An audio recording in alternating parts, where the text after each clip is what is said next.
ओम नमः सिद्धेभ्यो। नमो नमः सत्तुहितं कराय वीराय भव्याम्बुजभास्कराय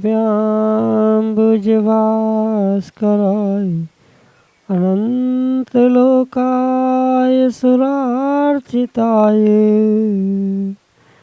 देवादिदेवाय नमो जिनाय देवादिदेवाय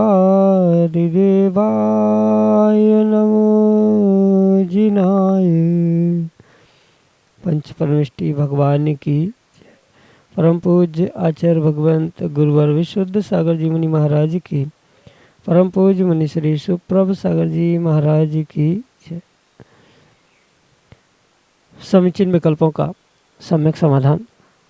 सम्यक ज्ञान की वह अलौकिक विधा जो हमारे जीवन से अज्ञान रूपी अंधकार को दूर करके और हमारे जीवन में एक अनूठी सम्यक ज्ञान रूपी ज्योति को ज्योतित करने वाली है। क्योंकि ज्ञान जो है वह सम्यक के साथ है तो ही आत्मकल्याण के लिए कार्यकारी उपाय है। ज्ञान अनादि से हमने प्राप्त किया, लेकिन अपने ज्ञान को विकल्पों के कारण हम उसे सम्यक की उपमा नहीं दे पाए। परम पूज्य आचार्य भगवंत गुरुवर विशुद्ध सागर जी महाराज के मंगल शुभाशीष एवं अनुकंपा से उन्हीं के सुयोग से परम पूज्य मुनि श्री सुप्रभ सागर जी महाराज ने हमें वह अनूठी विधा प्रदान की है, जिसके माध्यम से हम अपने मन में उठते अनंत विकल्पों को समीचीनता प्रदान करते हुए उनका सम्यक रूप से समाधान प्राप्त कर सकते हैं आगम के परिप्रेक्ष्य में परम पूज्य मुनि श्री के मुखारविंदों से। और वही सम्यक समाधान हमारे ज्ञान को सम्यक की ओर ले जाने वाला है। क्योंकि मोक्ष मार्ग में आत्मा के कल्याण में मन की शांति के लिए वह सम्यक ज्ञान ही कार्यकारी उपाय है।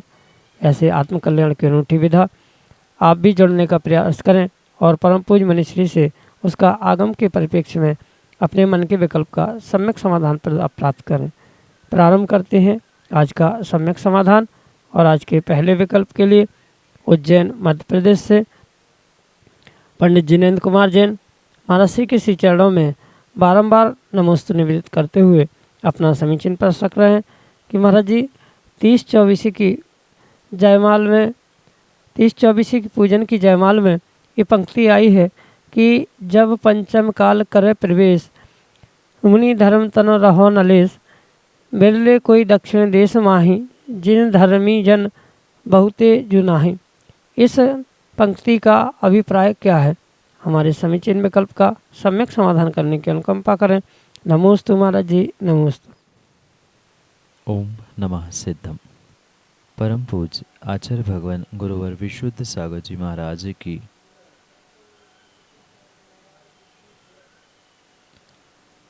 मुझे तो ऐसा लगता है पंडित जी शायद किसी मिथ्या दृष्टि जीव ने आगम के ज्ञान का या आगम के ग्रंथों का पूर्ण रूप से अध्ययन ना करते हुए मात्र अपनी जो ओछी सोच है उसका ही प्रदर्शन इन पंक्तियों में करने का प्रयास किया।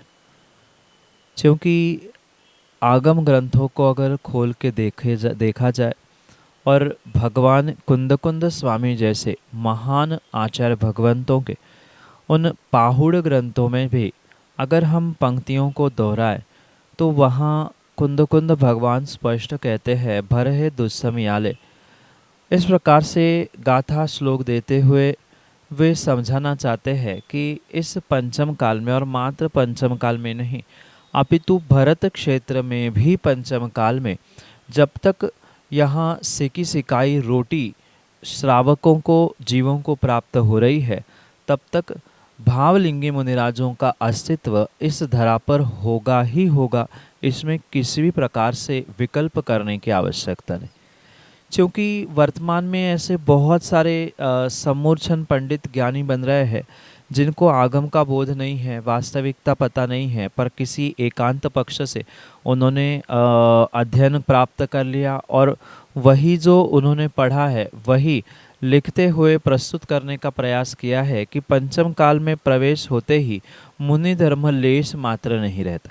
अगर ऐसा अभिप्रेत हमारे आचार्य भगवंतों को होता तो कुंद कुंद भगवान पाहुड़ ग्रंथ में ये क्यों लिखते कि पंचम काल में पूरे भरत क्षेत्र में भले ही संख्या कम होती जाएगी या वहाँ भावलिंगी मुनिराजों की संख्या कम है, पर ऐसा किंचित भी नहीं है कि मुनि धर्म लेश मात्र भी नहीं रहेगा।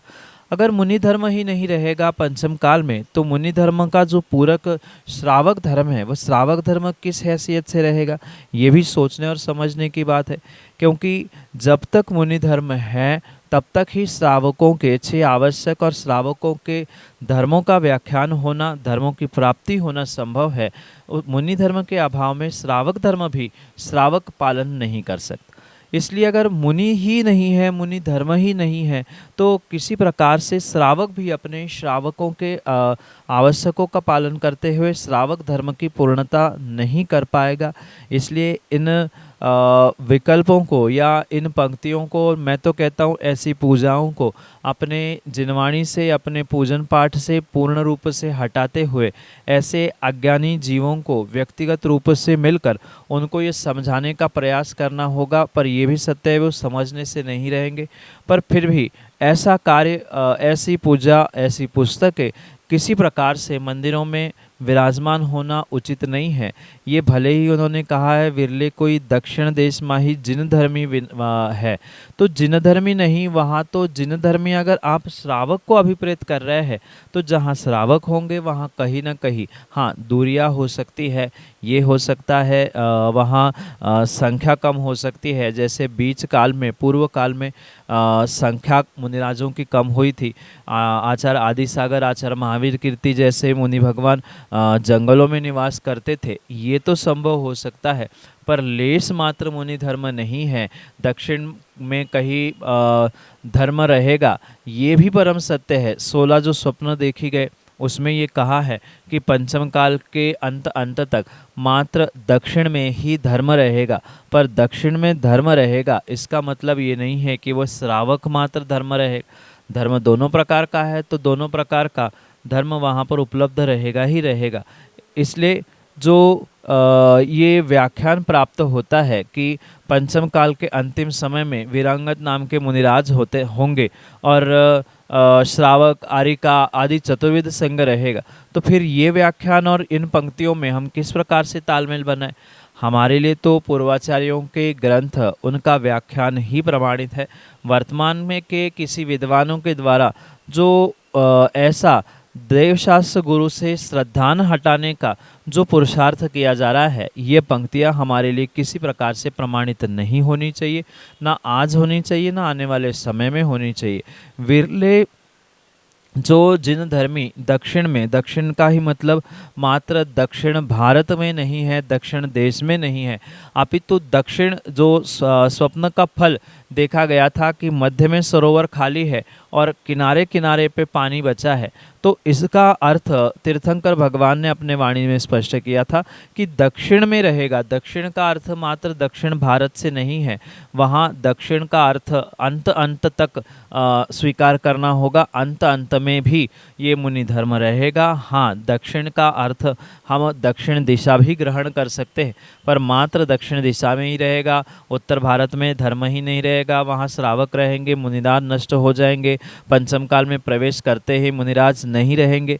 ये वर्तमान के तथाकथित एकांतवादियों का कथन है, जो अपने अहंकार की पुष्टि के लिए इस ऐसे व्याख्यानों को करते हैं पंचम काल के अंतिम श्वासों तक, जब तक सिकी सिकाई रोटी है, अग्नि का वास है, तब तक चतुर्विध संघ, और वो भी मात्र चतुर्विध संघ नहीं अपितु भावलिंगी चतुर्विध संघ का व्याख्यान आगम ग्रंथों के दृष्टांतों से, उदाहरणों से प्राप्त होता है, और उस पर ही श्रद्धान करते हुए ऐसे विपरीत कथन वालों से बचने का पुरुषार्थ करना होगा।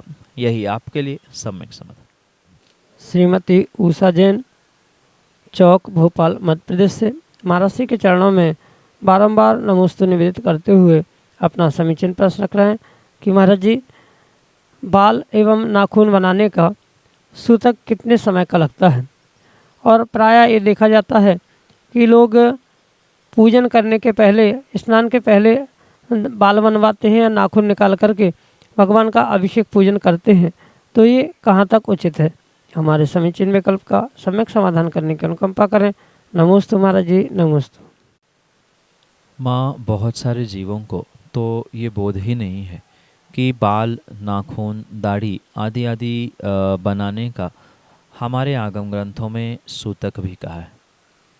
सूतक आदि की जो व्यवस्था कही गई है उसको तो सबसे पहले श्रावकों को विवेकपूर्वक समझना होगा, क्योंकि ये कोई मान्यता या कोई मनगढ़ंत कहानियाँ नहीं हैं कि किसी ने कह दिया सो सूतक लग गया, किसी ने नहीं माना सो नहीं लग गया। इसके पीछे जो व्यवस्था हमारे आगम ग्रंथों में कही है उसे इस प्रकार से समझना होगा कि चाहे बाल बनाना हो, दाढ़ी करना हो या नाखून बनाना हो, ऐसे सावध्य कार्य करने से जो उन स्थानों पर रहने वाले सूक्ष्म जीव है, सम्मूर्छन जीव है, आदि जीवों की वहाँ पूर्ण रूप से विराधना, हिंसा होने की संभावना है, और हिंसा होने के कारण से उसकी जो हिंसा के कारण से दोष लगे हैं, पाप लगे हैं, उसके प्रक्षालन के साथ साथ कुछ मर्यादा सच्चे देवशास्त्र गुरु के साथ बनाई गई। जैसे किसी की मृत्यु, किसी के जन्म, किसी के दहन आदि आदि के उपरांत जो प्रत्येक समय या स्थान की अपेक्षा से, पीढ़ी आदि की अपेक्षा से वहाँ भी सूतक पातक की मर्यादा सच्चे देवशास्त्र गुरु के लिए कही है। ऐसी ही व्यवस्था यहाँ भी समझने की आवश्यकता है। चाहे बाल हो, दाढ़ी हो, इनके बनाने के उपरांत कम से कम 3 घंटे का, और मात्र 3 घंटे का ही नहीं अपितु दाढ़ी और बाल बनाने के उपरांत नहाकर फिर 3 घंटे का सूतक उसके लिए लगता है, और नाखून बनाने के उपरांत 48 मिनट का सूतक वहाँ उन श्रावक और श्राविका सभी के लिए लगता है। इसलिए इनकी मर्यादाओं का पालन करते हुए ही पूजन, अभिषेक आदि करना चाहिए। हमने तो कई बार ऐसा देखा कि विधान, पंचकलाणक आदि भी विशेष क्रियाओं में, विशेष गुणों में, विशेष अनुष्ठानों में भी कई सारे ऐसे जीव, और आजकल के विद्वान भी है, त्यागी भी ऐसे देखने में आते हैं, व्रती भी ऐसे देखने में आते हैं कि वे प्रतिदिन दाढ़ी बनाकर मंच पे पहुंचते हैं। तो ये किसी प्रकार से उचित नहीं है। दाढ़ी बनाने के बाद, बाल बनाने के बाद नहाकर 3 घंटे का सूतक स्वीकार ही करना होगा। इन 3 घंटों में किसी भी प्रकार से श्रावकों को अपने सच्चे देवशास्त्र गुरु या अन्य किसी भी धार्मिक क्रियाओं में शामिल होने की योग्यता नहीं बताई गई है, और नाखून के अपेक्षा से 48 मिनट यानी अंतर मुहूर्त की मर्यादा कही है, उनका परिपालन करते हुए ही पुण्य प्राप्ति के लिए पुरुषार्थ करना होगा। अन्यथा पुण्य के लोभ में जीव ऐसे विपरीत कार्य करते हुए बहुत सारे पाप का आश्रय वहाँ पर कर लेता है। यही आपके लिए सम्यक समाधान। प्रगुण जैन, टीकमगढ़, मध्य प्रदेश से एक छोटा सा बालक महाराज जी के श्री चरणों में बारंबार नमोस्तु निवेदित करते हुए अपना समीचीन प्रश्न रख रहा है कि महाराज जी, किस हाथी की 5 सूंड होती हैं? हमारे समीचीन विकल्प का सम्यक समाधान करने की अनुकंपा करें। नमोस्तु महाराज जी, नमोस्तु। बेटा, आगम ग्रंथों में तो 5 सूंड वाले हाथी का कोई भी व्याख्यान हमारे अभी तक पढ़ने में नहीं आया, क्योंकि ऐसा कोई हाथी ही नहीं है जिसकी 5 सूंड होती है। वर्तमान में जो हाथी है उनको तो शायद आपने देख ही लिया होगा, उनकी 1 सूंड होती है। पर स्वर्गों में विक्रिया से बनने वाला वह एक ऐरावत हाथी भी होता है, जो स्वच्छ, धवल, सफ़ेद होता है, उसकी आगम में 32 सूंड कही है, पर वहाँ भी वह 32 सूंड वाला ही ऐरावत हाथी होता है, बहुत विशाल होता है। उसका बहुत बहुत बहुत विस्तार से वर्णन आगम में लिखा ज़रूर है, पर यह ध्यान रखना कि वहाँ उसकी 5 सूंड नहीं अपितु 32 सूंड कही गई है। और 32 सूंड वाले हाथी की तो वहाँ पर व्याख्या प्राप्त होती है, पर वर्तमान में चूँकि शायद आपने कई स्थानों पर वह फाइबर या प्लास्टिक आदि के बने हुए बड़े बड़े वो हाथी देखे होंगे, सफ़ेद हाथी, क्योंकि संरचना करते समय उन 32 सूंडों को बनाना संभव नहीं हुआ होगा।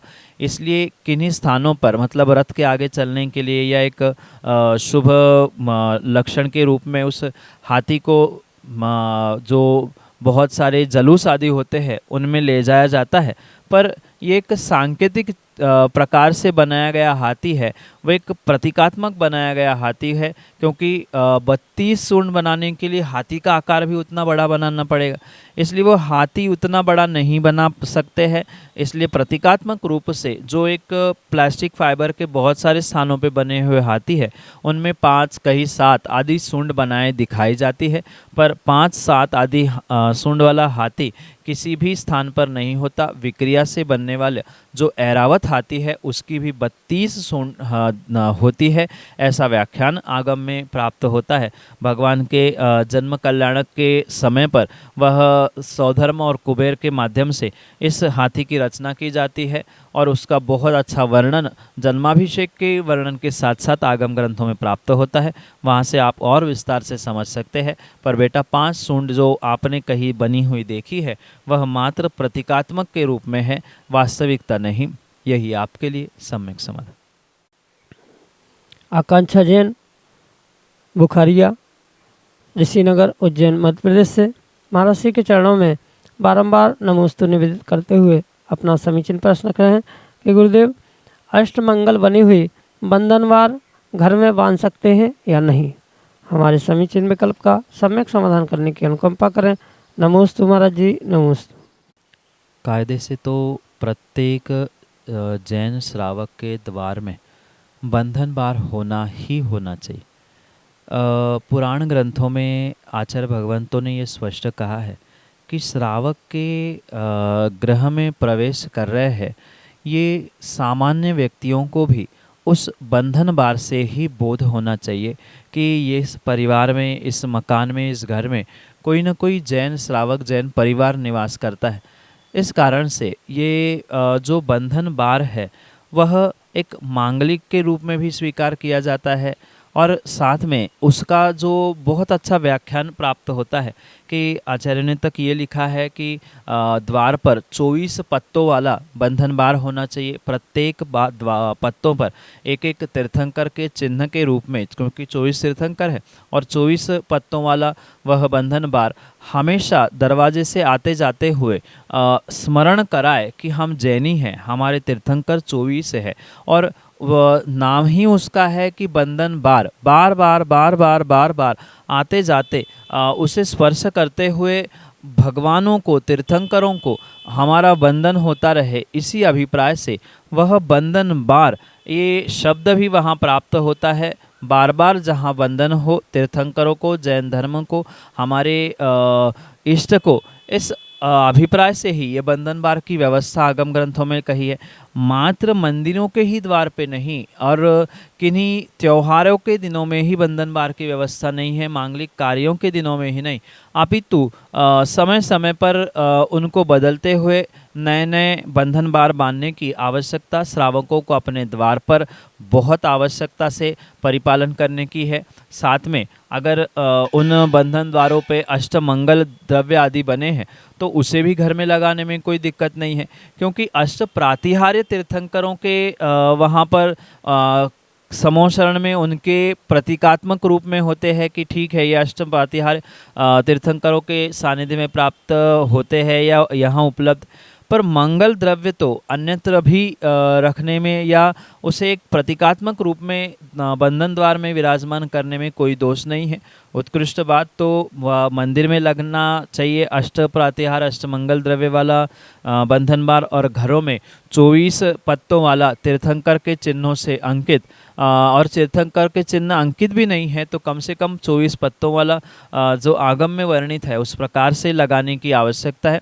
अगर 8 मंगल द्रव्य वाला भी बंधन बार आप घरों में लगा रहे हैं तो भी दोष नहीं है। घर में अगर कोई ऐसा स्थान है, पूजा स्थान है जहाँ पूजा पाठ होता है, ग्रंथ विराजमान किए जाते हैं, स्वाध्याय आदि है, तो ऐसे स्थानों में अगर उस द्वार पर ये 8 मंगल द्रव्य वाला बंधन बार लगाया जाए तो वो सर्वोत्कृष्ट कहलाएगा।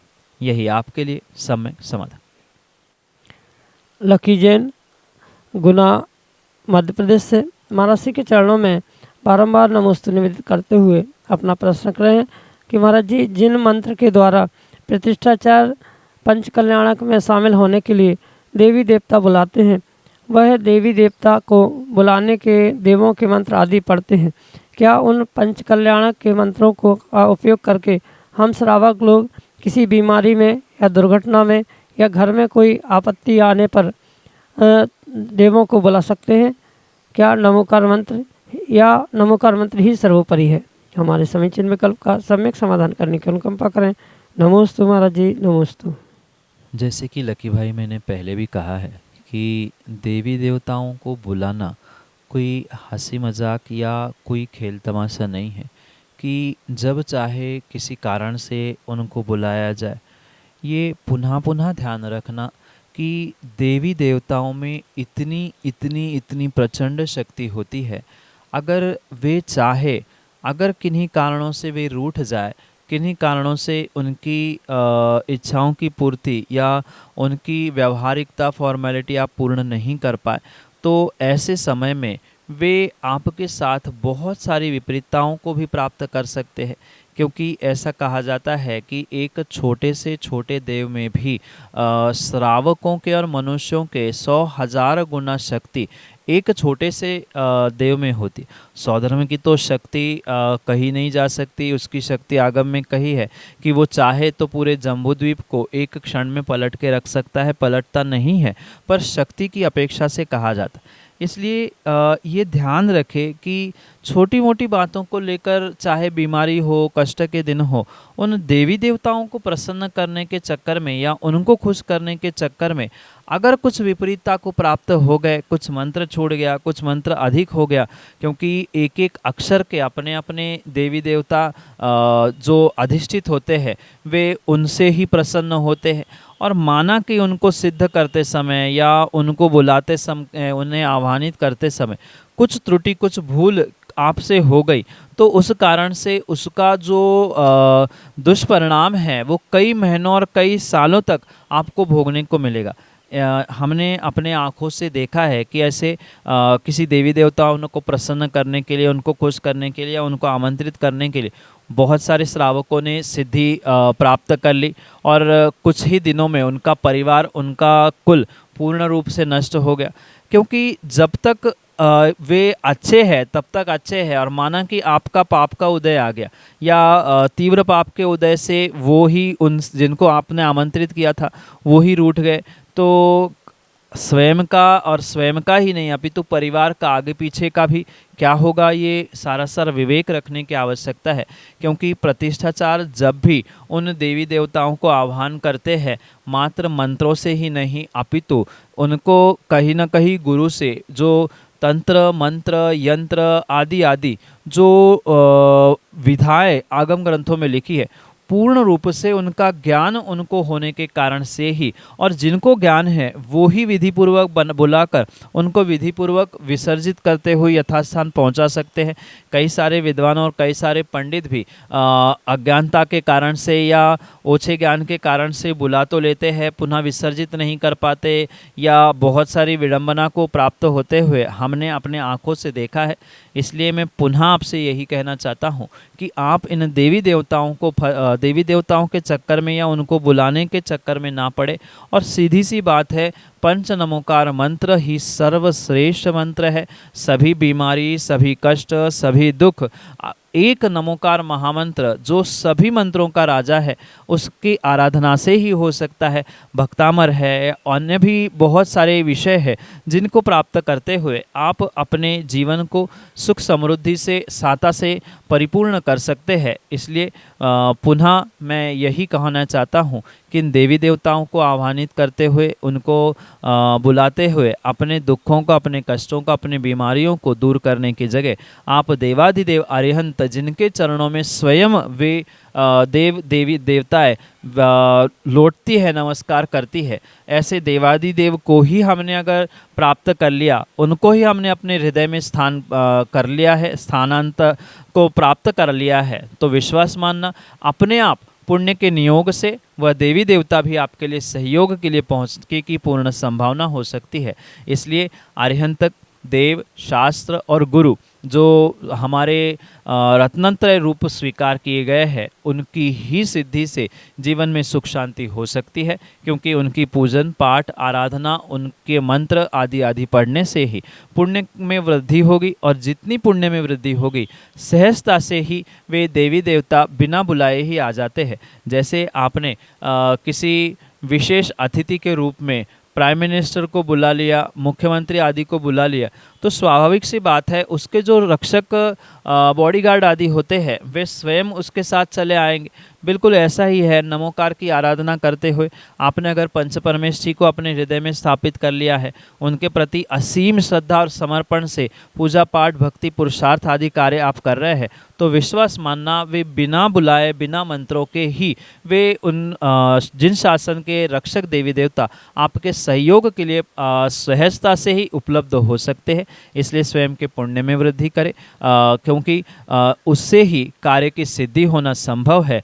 देवी देवताओं को सिद्ध करने से, उन्हें आमंत्रित करने से किसी प्रकार से कोई सार नहीं है। वे तो जिन शासन के रक्षक देवी देवता है। आप जिन शासन की महती प्रभावना करें, महता पुरुषार्थ करें कि देवशास्त्र गुरु की भक्ति करने का, और सहजता से ही उनसे प्राप्त होने वाले ये जो उनके सहयोगी है, रक्षक देवी देवता है, उनकी भी सिद्धि आपको सहजता से होगी, क्योंकि उतना पुण्य वर्तमान में जीव का नहीं है कि किन्हीं देवी देवताओं को सिद्ध करते हुए वह अपने जीवन में आने वाले समय में भी उनको संभाल के रख सके। यही आपके लिए सम्यक समाधि।